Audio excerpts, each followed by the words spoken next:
Welcome to Workplace Conversations. Real people, real stories, real workplaces. Hello and welcome to Workplace Conversations, the AIMWA podcast. I'm Sandra Holloway and I'm the Chief Customer Officer here at AIMWA.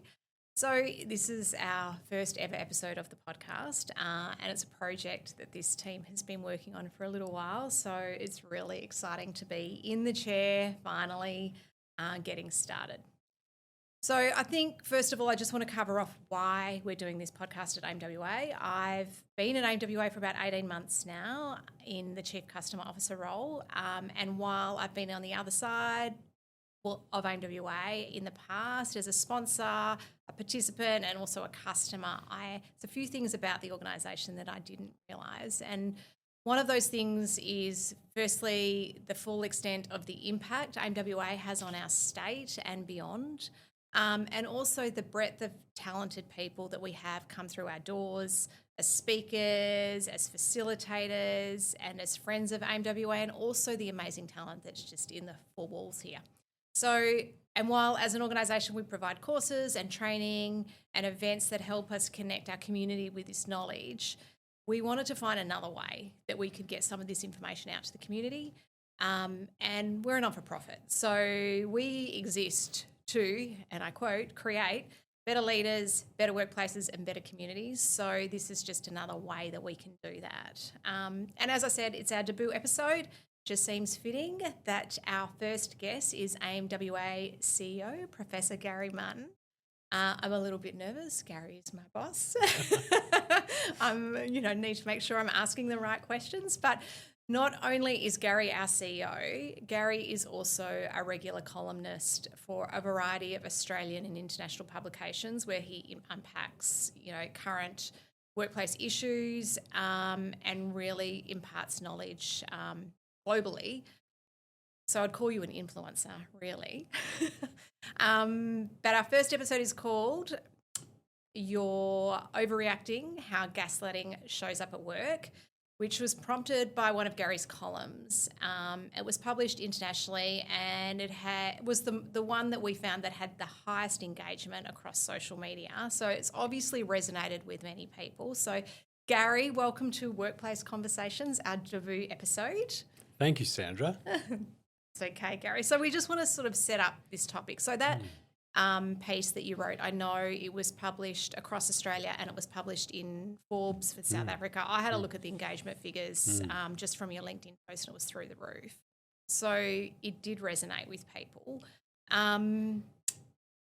What does gaslighting at work look like? Can you just unpack that a little bit? Yeah, I mean, I probably take a step back because the best way to actually explain what gaslighting's all about is that the term came from it was actually a play back in 1938, and that play was about how a husband tried to manipulate his wife into thinking she was going crazy. I've seen the play. Yeah, and it became a film after that. But what he used to do is he used to turn the gaslight down, and his wife would say something like, "It seems darker," and he'd go, No, that's not the case.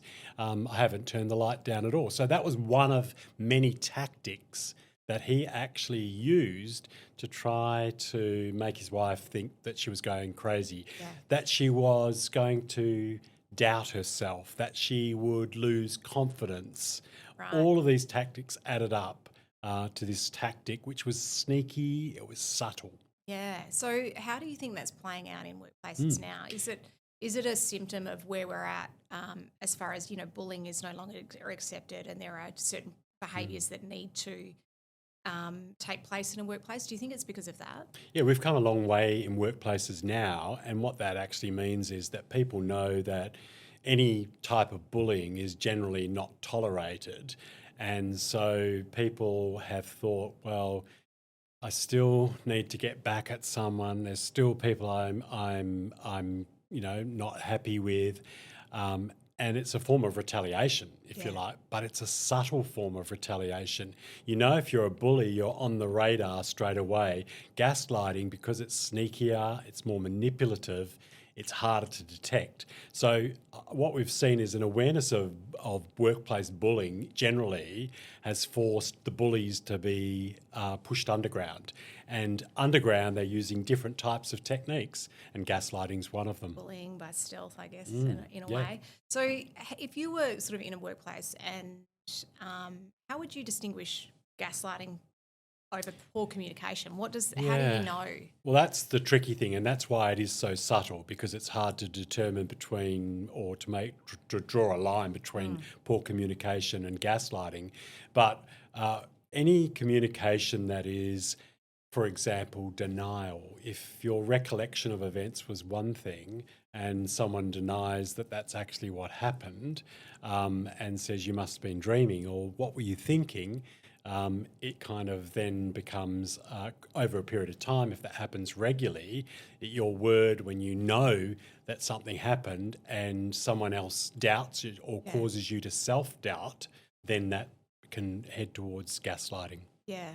So I guess, I mean, it would have to be a sustained thing, obviously. So Well, for it to be bullying as such, or to be counted as bullying, it would have to be regular, and it would have to be designed to cause some damage to that person. But, just denying something is just one of the tactics that a gaslighter might use. They might not provide information, and someone will be sitting there thinking, working away, and they should be at a meeting, but the meeting's not been told or provided the details of the venue, the time. That's been omitted. And even then, if you went back to the person and said, I didn't know I was meant to be at the meeting, and the person would say, yes, I did send you those details. You must not have got them, or you must not have seen it, or something like that. So any tactic that a gaslighter uses is designed to try and undermine someone's confidence, to make them doubt what's actually happened. And that's why it can be quite powerful if it's repeated over and over. It causes damage to people's mental health if it's continual. Yeah. So what firstly, how do you know you're being gaslighted? Like, how would you know that? Was it documented, or? Well, you probably wouldn't start documenting stuff until you actually had a sense that this was the case. Yeah. I mean, part of it is, in workplaces, we need to make people aware of what gaslighting is. Yeah. And as soon as you're aware of what it is, then you're able to recognise it over a period of time. You won't recognise it instantly. You might recognise it over a period of time. Yeah. But if we don't make people aware of it, people automatically will say, oh, that's gaslighting, or I've been gaslit. In fact, it's a throwaway line used in many places, workplaces now, that people just say when they don't like something, I've been gaslit, but they don't actually understand what it really is. Yeah, every second, post in my Instagram feed, I don't know if this says something about me, is about being gaslit in certain situations at the moment. So it's like a term that's thrown around everywhere.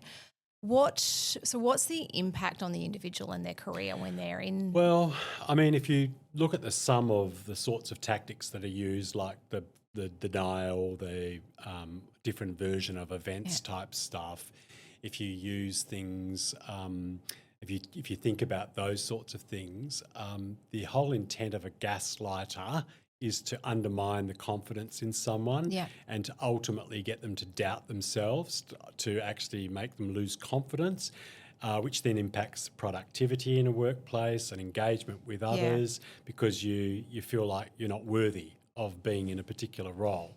And gaslighter, someone that's really intent on gaslighting will know that. They'll also then follow up by minimising concerns. So if you have got a concern, they'll go, oh, that's no big deal. They'll try and play down what's really important to someone. Yeah. And that's another tactic of gaslighting. So it can escalate to different types of strategies and techniques, which ultimately will mean someone feels worthless. Yeah. So I guess your confidence declines. You don't think you're very good at your job anymore. You start to isolate yourself. And all your of those things. dies. And productivity within the workplace. Absences increase. Yep. This is at the extreme end of gaslighting. Yeah. Okay. Yeah, that's interesting. So if you're being gaslit in the workplace, how do you get around it? Well, hard to get around instantly, because first of all, you have to be sure that that's the case, and that is obviously a biggest challenge. Then I think if there's someone is doubting your word, or then the important thing is to, if you arrange a meeting or do whatever, is to confirm that with them. So Yeah. like having a paper trail of things or Yeah. electronic paper trail is really useful. To talk to someone, if you have an HR team, because not everybody has an HR Sure, team, yeah. but to talk to someone that you trust, are confident about what's happening and what you're experiencing, also helps, because that person can provide a different perspective Yep. on what's actually happened. But ultimately, it is documenting different things that have happened so that you have a record of it. Yeah. It's to seek external counselling is also useful. But at the end of the day, if you've got a boss and you feel like you're being gaslit, then it is to talk to them, Yeah. presuming they're not the gaslighter. Well, I think that's the tricky thing, because if you're going to raise this with someone that is gaslighting you, they're just potentially going to gaslight you back and say, I'm not doing that, aren't Yeah, they? so it does reach the point, if it is your boss who someone's Yeah. gaslighting you, it reaches the point you have to decide what's more important, the job that you've got or your Yeah. mental health. And that doesn't mean you have to leave an organisation immediately. You can put in place a plan to Yeah. actually exit an organisation, because at the end of the day, your health and well-being is probably more important than any job. Yeah. If you don't have good health and well-being, then you're not going to be enjoying life in general, and you're not going to be good at your job as well. So in extreme cases, this is what it gets to. Yeah, and I guess like documenting it helps you probably feel less crazy, because you can see the concrete. It's Follow up in validating. writing with things Yeah. to get confirmation, so someone can't doubt Yeah. what you've actually done, deny what you've done, play it down, Yeah. that type of stuff. And so what can organisations do to try and prevent this sort of behaviour? Well, we need to highlight it as a form of bullying. Yep. So leaders in organisations need to talk about bullying, Yeah. the obvious forms of bullying, like being shouted at, yelled at repeatedly, humiliated, all those sorts of things. But as well as that, highlight some of the more subtle type behaviours. Yeah. And this is one of them, but there's another type of bullying that can be more subtle, and that's mobbing, where a group of people are kind of enlisted to make someone feel like their confidence has well, not to make them feel like, to shatter their confidence. So we need to put the full spectrum, if you like, of bullying type behaviours on the table, Yeah. and not just talk about bullying as humiliation, hostile comments, aggressive behaviours. All those things are not good for workplaces, but we need to put the whole lot on the table, and not just, sort of hide things like gaslighting, which can have a significant impact, just like being yelled at repeatedly, or being dismissed, meaning ignored, and so on as well. So when you wrote this article and you got that response, obviously across your socials, were you surprised that Not really, because the reason I wrote it in the first place is because I suspected that was happening in workplaces. I'd talked to people before that had been gaslit. Yeah. And so when I put that out there, I think it kind of resonated with a lot of people who'd been experiencing it but hadn't put a name to it necessarily. Sure.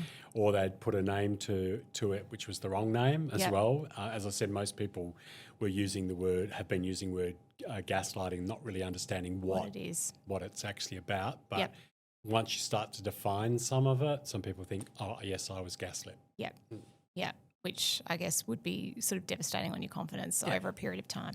Someone is trying to make you feel Yeah. like you're crazy, that Yeah. you've lost it, that you're not in control. That's what gaslighting is, and it's all about those subtle things that achieve that endpoint. Did you get any major confessions come through on your socials No, around? I got a lot of people telling me that they had been gaslit. Yeah. I didn't have people admit that they'd been a gaslighter. Yeah, right. I've been in an organisation before, and I won't go into specifics, where it's very similar. The advice had been given that, if this is happening, there's not much you can do about it, and you shouldn't confront the gaslighter because you'll be gaslit again. So it's a hard one to... Well, you'll be double gaslit. Yeah, double a gaslighter, gaslit, you'll be gaslit a second time when the person denies your recollection of the events, or says you're overreacting, that you're too sensitive and you shouldn't think that way, because again, you'd get a double whammy of gaslighting if you approach the gaslighter. That's not to suggest that sometimes that you can't have a chat with a person about how you're feeling about your interactions, but you would never go out and label them as a gaslighter, because that's only going to end badly, I think. Yeah, absolutely. So one final question, I guess, advice for people that have been gaslit, you've covered that off. Yes. So what about like leaders in organisations to, be aware of this behaviour? They need to be aware. They need to monitor workplace for signs of this types of behaviour, which are in workplaces, even the workplaces that say they have the very best cultures and supportive cultures will always have a gaslighter too lurking in the dark light. Yeah. And I guess if someone's coming to you saying I'm being gaslit, don't tell them they're not. Yeah, that's right, because that is being gaslit as well. So again, it's when you deny someone their feelings and thoughts and ideas and their recollection, you are starting a gaslighting process. So if you do get told that you've been gaslit by someone, then you should be all ears, listening and trying to help resolve the issue. Yeah, and education, letting everyone know that this actually happens. Education helps because a lot of people are not still aware of it. Yep. And it comes back to what we started with, is that a lot of those traditional forms of bullying, which are very, very aggressive and very obvious, are being replaced by more subtle things in the workplace. Yeah. And by making people more aware of what gaslighting is, we help to eradicate the problem. Don't forget that the bully in secondary school comes to the workplace, and the same behaviours start to actually emerge in a workplace if they're not corrected in secondary school or in primary school. Wow. There's a flow through. Had not thought about it that way. That's exactly what happens. Yeah, get away with it in school, get away with it in high school, primary school, high school, uni, go into the workplace, and you'll continue on if you're not checked along the way. So at some point we have to check people's behaviour, and that normally happens in a workplace. Amazing. Gary, thanks for coming in to chat to us. Thank you, on Sandra. our debut episode. It was really great to have you as the number one guest, and we're looking forward to rolling more of these out. I think we're going to try and get you in once a month to unpack a topic. Fantastic. And we'll get that across our platform so people can hear from you a little bit more, not just the written word, but actually Spoken word. Spoken word. Thank you very much. Thanks, Gary.